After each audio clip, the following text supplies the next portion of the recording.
Araw, ang ibabahagi ko ngayong araw ay ang mga magagandang tanawin sa Region 4. Magbasa, makinig, matuto at magsaya. Ako si Binibining Menya. Handa na ba kayo?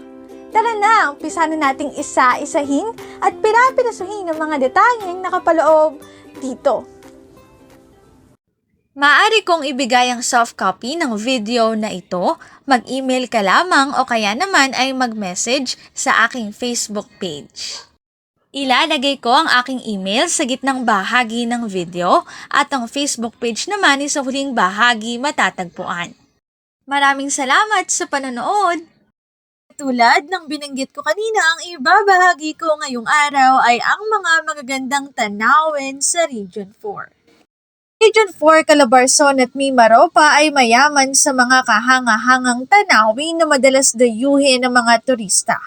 Narito ang ilan sa mga pangunahing destinasyon.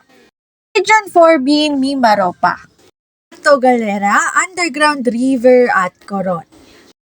Apo Reef Natural Park at Mount Halcon. Puerto Galera, kilala sa mga magagandang beach at dive sites, isa ito sa mga nangungunang tourist spots sa Pilipinas. Underground River, isang UNESCO World Heritage Site. Ang ilog na ito sa loob ng kuweba ay maaaring tuklasin sa pamamagitan ng bangka. Coron, kilala sa mga kakaibang rock formations, malinis na lagoons, at mga diving spot kung saan makikita ang mga nabarko mula sa Apo Reef Natural Park, isa sa pinakamalaking coral reef system sa Pilipinas at kilala bilang isang world-class diving destination.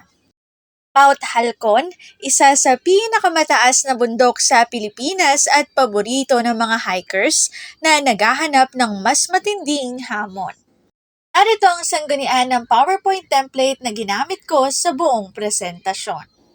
Ito ang aking sanggunian sa mga impormasyon na makikita sa bawat slides.